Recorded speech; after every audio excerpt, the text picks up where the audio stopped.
এখনকার দিনে কিন্তু এরকম দেশি মাছ দেখাই যায় না। বাজারে গেলে শুধু চাষের মাছই দেখা যায়। চাষের মাছ কিন্তু আসলে খেতে একদমই ভালো লাগে না। তো আমি আজকে বাজারে যেয়ে এরকম দেশি মাছ পেয়েছি। তো বন্ধুরা, আমি আজকে সেটাই করেছি, একদিন ঝটপট কিনে নিয়ে এসেছি আর এসেই রান্না করতে এসেছি। তো এটা হচ্ছে দেশি পুঁটি মাছ। তো এই দেশি পুঁটি মাছ কিন্তু খুবই স্বাদ, এবং ধনিয়া পাতা আর পাকা লাল টুকটুকে টমেটো দিয়ে যদি আপনি রান্না করেন তাহলে কিন্তু পেটটা ভরে ভাত খেতে পারবেন। আমার পরিবারে কিন্তু সবাই তাই করে। আমার পরিবারে ছোট মাছ কিন্তু খুব পছন্দ করে। যাই হোক, কর্মব্যস্ততার কারণে কিন্তু আমরা আসলে ছোট মাছের একরকম রান্না করতে পারি না।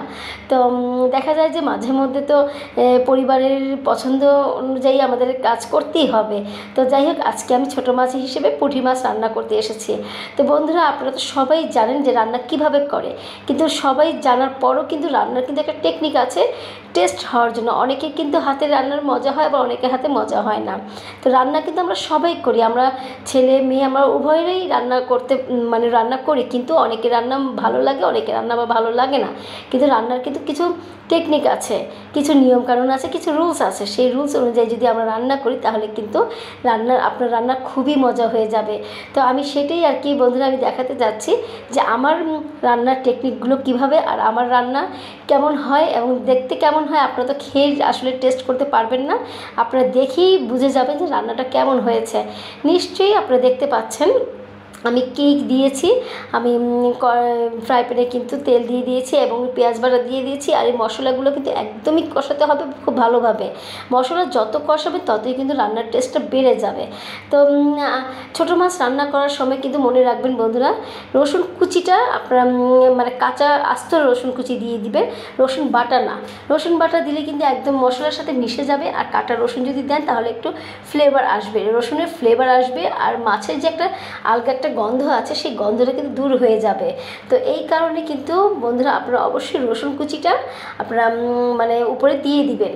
আর টমেটো আমি প্রথমে একটু দিয়ে কষিয়ে নিয়েছি, কষানোর পর খুব ভালোভাবে কষিয়েছি। কষানোর পরে কিন্তু আমি যে মাছ ছাড়বো, মাছ ছাড়ার পরে আবার টমেটো দিয়ে দিব। তাহলে কি হবে, টমেটোগুলো একটু আস্তে আস্তে থাকবে, বোঝা যাবে যে হ্যাঁ আমরা টমেটো খাচ্ছি, টমেটো দিয়ে তরকারি আমরা খাচ্ছি। তো এই ধরনের টেকনিকগুলো যদি বন্ধুরা আপনারা ফলো করে থাকেন তাহলে দেখবেন আপনার রান্না খুব সুন্দর হবে, দেখতে খুব ভালো লাগবে, আর খেতে তো অসাধারণ লাগবে। আর পরিবার সবাই কিন্তু আপনার প্রশংসা পঞ্চমুখ হয়ে যাবে। তো যাই হোক বন্ধুরা, রান্নাতে আসলে ধৈর্য লাগে, ধৈর্য না থাকলে কিন্তু রান্না কখনই ভালো হয় না। আর আপনার একান্তই দরকার যে আপনার রান্নাটা যেন খুব ভালো হয়, কারণ পরিবারের সবাই আপনার উপর ডিপেন্ড করে, এবং দিন শেষে কিন্তু তারা খেতে আসে, দুপুরে খেতে আসে, রাতে খেতে আসে, আপনার উপর ডিপেন্ড করে যে রান্নাটা কেমন হয়েছে।